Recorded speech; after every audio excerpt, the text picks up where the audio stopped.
Hello बच्चों। तो आज हम बात करने वाले हैं 12th क्लास की मैथमेटिक्स का एक बहुत ही इंपॉर्टेंट चैप्टर जिसका नाम है डिटर्मिनेंट्स यानी सारणिक। तो क्या होता है सारणिक? इससे पहले हम लोगों ने मैट्रिक्स यानी आव्यूह पर भी बात की थी, तो उसमें अभी इन्वर्स वाला टॉपिक रह गया है, क्योंकि इन्वर्स ऑफ मैट्रिक्स जानने से पहले डिटर्मिनेंट्स यानी सारणिक का जानना बहुत ज़रूरी है। तो पहले हम लोग सारणिक समझते हैं, फिर इन्वर्स ऑफ मैट्रिक्स पर भी बात करेंगे बहुत ही आसान तरीके से। तब तक आप लोग हमारे चैनल को सब्सक्राइब करो। चलिए बात करते हैं डिटर्मिनेंट।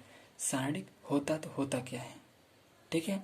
तो सारणिक जैसा कि आप लोगों ने मैट्रिक्स पढ़ा है, अगर नहीं पढ़ा तो ऊपर जो आई बटन आ रहा है उस पर टैप कीजिए और आगे देखिए मैट्रिक्स, ठीक है? तो मैट्रिक्स डिटरमिनेंट होता ही मैट्रिक्स जैसा ही है, बस उसका शेप बड़ा उसमें होता है। ये इसका सिंबल होता है, ये मैट्रिक्स का सिंबल होता है, लेकिन इसमें डिटरमिनेंट में सिंबल होता है। डिटरमिनेंट का सिंबल होता है वो ये होता है, केवल दो लाइनें होती हैं, जैसे कि मॉड होता है, मॉड बल्कि मॉड नहीं, जो ये मॉड का आईसी बनता है, ठीक है? दो लाइनें खींच दो वो बन जाता है डिटरमिनेंट का सिंबल। इसमें बिल्कुल जो एग्जाम वो होते हैं, जो क्वेश्चन लेते हैं जिसे हम मैट्रिक्स में लिया करते थे, वैसे डिटरमिनेंट में हम लेते हैं, ठीक है? तो वैसे ही डिटरमिनेंट लेते हैं, बस फ़र्क क्या होता है, मैट्रिक्स में हम लोग जान निकालते थे, जैसे कि हमने ए बी कोई मैट्रिक्स ले ली, एक मैट्रिक्स है दूसरी कोई बी मैट्रिक्स है, तो उनको अगर ऐड करते हैं तो हमारी एक मैट्रिक्स आती थी। अगर उन दोनों का मल्टीप्लाई किया तो भी हमारी एक मैट्रिक्स आती थी, ओके? अगर हमने उसका इन्वर्स लिया तो भी हमारा इन्वर्स भी एक मैट्रिक्स ही आएगा। लेकिन यहाँ पर एक हमारी पर्टिकुलर वैल्यू आती है डिटरमिनेंट में, जो है डिटरमिनेंट में हमारे एक पर्टिकुलर वैल्यू फाइंड आउट कर सकते हैं, ठीक है?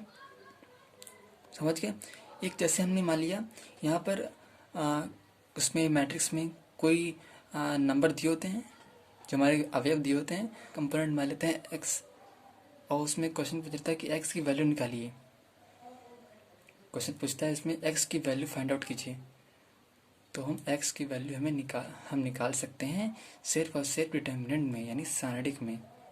कैसे? तो हम चलिए समझते हैं, आगे बढ़ते हैं। तो इसमें हम एक सिमल्टेनियस इक्वेशन लेंगे एक एग्जाम्पल तरीके से सिमल्टेनियस इक्वेशन लेते हैं, यानी एक युगपत समीकरण लेते हैं। तो ये हमारी हैं सिमल्टेनियस इक्वेशन, एक ये है एक ये है, ठीक है? एक a1x plus b1y is equal to 0, a2x plus b2y is equal to 0, लेकिन इसमें जो x जो ये 0 नहीं है और y जो है ये भी 0 नहीं है, ठीक है? इतना मानना है। फिर हम आगे बढ़ते हैं, और अगर ये 0 नहीं है तो फिर हमारा 0 तो है नहीं, तो हमारे इससे ये इक्वेशन बनेगी a1x बराबर माइनस का b1y, ये बन जाएगी पहली। दूसरी से क्या बनेगी? दूसरी से बनेगी a2x बराबर माइनस का b2y, ठीक है? तो अब देखिए, इसको हम डिवाइड वैसे करेंगे तो हमारा आता है a1 अपॉन a2 बराबर b1 अपॉन b2, ये आता है, ठीक है? या फिर हम इसको ये भी लिख सकते हैं a1 b2 बराबर a2 b1,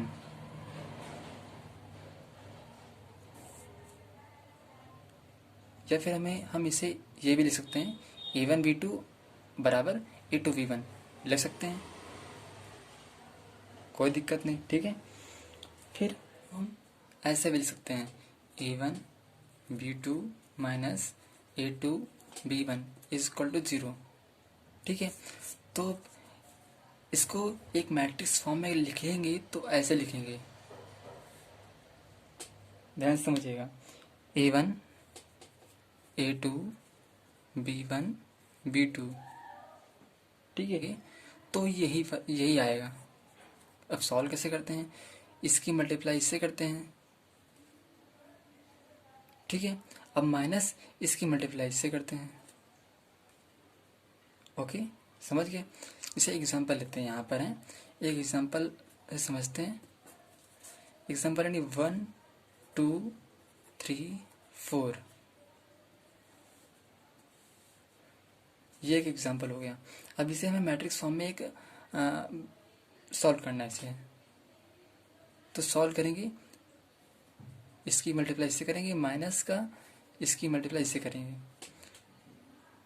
तो 4 करना 4, माइनस का 2 3 6, माइनस का 2, -2। ओके, सिंपल तरीके से सॉल्व करते हैं, बस हो गया। ठीक है, तो आगे बढ़ते हैं। और हाँ, इसमें एक बात बहुत ही इम्पोर्टेंट है जो कि ध्यान रखने वाली है। तो वो क्या है? इम्पोर्टेंट बात ये है कि हमारा i = j होना चाहिए। मतलब ये नहीं है कि हमारी कॉलम हमारे 3 हैं और रो 2 हैं, ऐसा नहीं होगा। इसमें हमारे जितनी रो होंगी उतने ही कॉलम होने चाहिए। ठीक है, यहाँ पर क्या है, ये हमारी एक रो, ये हमारी दूसरी रो, ये हमारी एक कॉलम, ये दूसरा हमारा दूसरा कॉलम। तो यहाँ 2 × 2 है, यानी दोनों i = j है। तभी ये हमारा डिटरमिनेंट ये सॉल्व हो गया। ठीक है, आगे हम कोई भी लेंगे, इसे हम ये एग्जांपल लेते हैं, दूसरा एग्जांपल लेते हैं, 3 × 3 का लेते हैं। ठीक है, तो 3 × 2 नहीं ले सकते, तो वो मैट्रिक्स हो जाएगा। ठीक है, यहाँ पर हम डिटरमिनेंट लेना है, तो डिटरमिनेंट में हमारा i = j होना चाहिए। मतलब जितनी रो होंगी उतनी ही कॉलम होनी चाहिए। ठीक है, हाँ, तो हमें इस डिटरमिनेंट निकालना है, इसका क्या आएगा। तो वो कैसे निकालेंगे? देखिए, जो पहला है पद, इसको रोक करके ब्रैकेट लगाएंगे, पहला रोक करके। तो अब ये वाला इसको छुपा लेंगे, पहली रो और पहला कॉलम छुपा लेंगे। अब बचा क्या? 2 × 2 मैट्रिक्स बची, जो कि ऊपर हम देख चुके हैं। इसे कैसे सॉल्व करते हैं? ऐसे, इसकी मल्टीप्लाई से की, इसकी मल्टीप्लाई से की, और बीच में माइनस लगा दिया, सॉल्व हो गया। तो वैसे हमें ये करना है। ठीक है, तो अब ये हमारा पहला पॉइंट, पहला कंपोनेंट होता है। इसे हम बंद कर लेते हैं, और इसकी पहली रो, पहला कॉलम रो करके जो बचता है 7 21 और 7 21 -2 6 12, एक ब्रैकेट बंद कर देते हैं। ठीक है, अब लगाते हैं माइनस। ठीक है, अब लगाते हैं माइनस। अब उतारते हैं दूसरा है। तो पहली रो, मतलब पहली रो रोकें, तो पहली रो और दूसरा कॉलम इसको छुपा लेंगे, इसको छुपा लेंगे। अब जो बचा है, अब उसको हम सॉल्व करेंगे। कौन सा बचा? ये बचा। तो 2 3 6, तो जो ऊपर 2 लिखा था, 2 यहाँ लिखेंगे, ब्रैकेट 2 3 6, माइनस का 5 6 30। अब लगाएंगे, पहले प्लस, फिर माइनस, फिर प्लस। ठीक है, अब लगाएंगे ब्रैकेट, सॉरी ब्रैकेट के पहले यहाँ पर अब लिखेंगे 6। ठीक है, 6 लिखेंगे। अब पहली रो और तीसरा कॉलम जहाँ पर ये है 6 हमारा, उस कॉलम को बंद कर लेंगे। ठीक है, जो बचा डिटरमिनेंट, तो उस डिटरमिनेंट को हम करेंगे सॉल्व। 2 दूनी 4, माइनस का 5 7 35, करो इसे सॉल्व। 3 गुणे 21 में से 12 गया 9, माइनस का 2 गुणे माइनस का 24, प्लस का 6, 4 में से 35 गया, माइनस का 31 बचा, 3 9 27, माइनस माइनस प्लस, 24 दूना 48, प्लस माइनस माइनस, 6 करना 6 6 18। ठीक है, अब इसको जोड़ेंगे और इसमें से घटा देंगे। तो 8 7 15, 5 हाथ से लगा 1, 4 2 6 1 7 -186, क्या आंसर आया? 75 माइनस 186 कितना होगा? 6 में से 5 गया 1, 8 में से 7 गया 1, एक तो 1 बचा, माइनस का 111। ठीक है, ये इसका डिटर्मिनेंट की वैल्यू आ गई। ठीक है, तो समझ गए। एक और एग्जाम्पल लेते हैं आप। हाँ, अब जैसे हमारे पास ये क्वेश्चन है, इसमें क्या बताया गया है, ये क्वेश्चन दिया है, इसकी ये डिटर्मिनेंट है, इस डिटर्मिनेंट हमारी की वैल्यू हमारे पास 0 दी है, इसकी वैल्यू 0 दी है, तो हमें फाइंड करना है एक्स की वैल्यू। एक्स कहाँ पर? ये एक्स है, इसकी वैल्यू हमें फाइंड करनी है। तो कैसे हम फाइंड करेंगे देखें। तो वैल्यू फाइंड करने के लिए जैसे डिटर्मिनेंट निकालते थे, डिटर्मिनेंट वैसे निकालेंगे। ठीक है, तो कैसे निकालते थे? पहला रोक करके, पहला रोकेंगे 6, ब्रैकेट लगाएंगे, तो पहला कॉलम पहली रो रोक लेंगे। अब फिर 2 + 2 को इसको हम सॉल्व कर लेंगे। 5 दूना 10, माइनस का 4 3 12,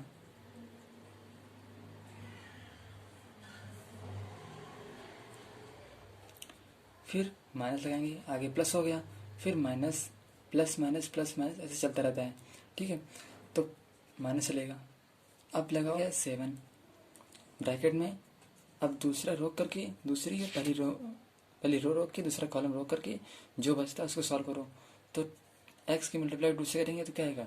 2x आएगा, माइनस का 5 3 15 आएगा, फिर अब लगाओ प्लस, अब उतारेंगे 2 उतारेंगे तो आखिरी वाला रो करके और पहला आखिरी कॉलम और पहली रो रोक करके जो बचता है उसे सॉल्व करेंगे। x 4 से तो 4x हो जाएगा, 4x 5 25 माइनस का 25। अब बराबर क्या दिया है? 0 दिया है, तो बराबर हम 0 कर लेंगे। अब इसे हमें सॉल्व करना है और हमें x की वैल्यू निकालनी है, बड़ा आसान है। ठीक है, चलिए सॉल्व करते हैं। 6 गुणे माइनस का 2, 10 में से 12 गया, माइनस का 2 माइनस का 7 इंटू 2x, इसे अंदर इसकी मल्टीप्लाई अंदर करा देते हैं। ठीक है, तो क्या जाएगा? 7 दूनी 14। ठीक है, ब्रैकेट खोल देते हैं, तो माइनस का 7 दूनी 14x। ठीक है, अब -7 की मल्टीप्लाई इससे कराएंगे तो 15 7 105 प्लस का, फिर प्लस 2 चक्री 8 x माइनस का 2 25 दूना 50 बराबर 0। ठीक है, तो ये माइनस का 12 और ये माइनस का 14x ये है और प्लस का 8 ये है, मतलब प्लस माइनस माइनस मतलब घटेगा, तो घटेगा नहीं, 14 में से 8 गया 6 किसका आएगा? माइनस का 6x, क्योंकि माइनस की संख्या बड़ी है, तो माइनस का 6x आएगा। ठीक है, अब आता है 105, 105 में से 105 उतार लेते हैं, ऐसे ही 105 माइनस का 50 बराबर 0, माइनस का 6x, और माइनस माइनस को हम जोड़ लेते हैं, तो एक प्लस का 105 माइनस का, अब इसको जोड़ लो तो 50 12 62 0, माइनस का 6x, फिर प्लस का इसको घटा लो तो 3 10 से 6 गया 4 43 बराबर 0। अब माइनस का 6x बराबर माइनस का 43 आएगा, इसको इधर भेज दिया हमने, तो ये प्लस का इधर जाएगा तो माइनस का हो जाएगा, माइनस का हो गया, दोनों तरफ माइनस है, माइनस माइनस कैंसिल कर दो, बचा 6x, 6 को नीचे भेज दो उधर, तो x बराबर 43/6। ठीक है, तो यही हमारी वैल्यू इसकी आ गई, यानी हमारे पास x की वैल्यू कितनी आ गई? x की वैल्यू आ गई 43/6। ठीक है, तो यही हमारा इसका आंसर हो गया। हमारी x की वैल्यू आई, क्या आई? 43/6 आ गई। ओके, समझ गए? बढ़ते आगे हैं, अगला क्या हमारा टॉपिक है? अगला हमारा टॉपिक, पहला डिटरमिनेंट समझ गए हैं। एक्सपेंशन, किस तरह से एक्सपेंशन करते हैं, क्वेश्चन भी हमने देख लिया है, ठीक है। एक्सपेंशन हो गया। अब प्रॉपर्टीज आते हैं। प्रॉपर्टीज, डिटरमिनेंट की प्रॉपर्टीज होती क्या है। प्रॉपर्टीज, ज़्यादा कुछ नहीं, प्रॉपर्टीज देखते हैं। तो हमारी पहली प्रॉपर्टीज ये है, प्रॉपर्टी हमारी ये है कि अगर किसी डिटरमिनेंट में अगर एक रो, कोई भी एक रो या फिर कोई भी एक कॉलम अगर पूरा शून्य है, पूरा जीरो है। एग्जाम्पल तरीके समझें, मान लेते हैं ABC 0 0 0 DEF, अगर ऐसा दिया है तो उसकी वैल्यू जो होगी, जो हमारी डिटरमिनेंट की वैल्यू आएगी, वो सदैव हमारी जीरो होगी। ये डिटरमिनेंट की एक प्रॉपर्टी होती है, ठीक है। हमेशा, चाहे ऐसे ही हमारी ये ले लें ABD 0 0 0, या फिर हमारी हो गई EFC, तो ये भी हमारी जीरो ही आएगी हमेशा, ठीक है। तो अब अगला है हमारा, अगला जो सेकंड हमारी प्रॉपर्टी है वो क्या है। हाँ, दूसरी प्रॉपर्टी हमारी ये कहती है कि अगर किसी पंक्तियों, मतलब पंक्तियों को स्तंभों में, ये पंक्ति है, इसको स्तंभ में और स्तंभों को पंक्तियों में कन्वर्ट कर दें, मतलब कर दें, तो इसकी वैल्यू पर कोई इफेक्ट नहीं पड़ता है, ठीक है। मतलब इसमें जो इसका मान आएगा, सारणी का मान, उसमें कोई परिवर्तन नहीं आएगा। एग्जाम्पल तरीके समझें, जैसे कि हमने ये ABC है तो इसको ABC ऐसे कर दिया, 0 0 ऐसे कर दिया, DEF ऐसे कर दिया, तो इसकी वैल्यू में हमारे कोई फर्क नहीं पड़ेगा, इसकी वैल्यू हमारी जीरो ही आएगी, ठीक है। तो हमारा तीसरी प्रॉपर्टी ये कहती है, अगर किन्हीं, मतलब कोई सारणिक है, उससे किन्हीं दो पंक्तियों अथवा किन्हीं दो स्तंभों को परस्पर बदल दिया जाए, किन्हीं दो पंक्तियां और किन्हीं दो स्तंभों, मतलब अथवा लगभग, मतलब कि दो पंक्तियों को बदल दें, इधर उधर कर दें, तो उसमें कोई चेंजेस नहीं आते हैं, बस थोड़ा हल्का सा माइनस चिन्ह आता है, बस सारणी की जो मान होता है उसमें चिन्ह बदल जाता है। अगर प्लस का आएगा तो माइनस का हो जाएगा, अगर माइनस का आ रहा है तो प्लस का हो जाएगा, बस इतना होता है। इसको मान लिया कि ये हमारा, इसे मान लिया ऐसा है, देखो ऐसा होता है।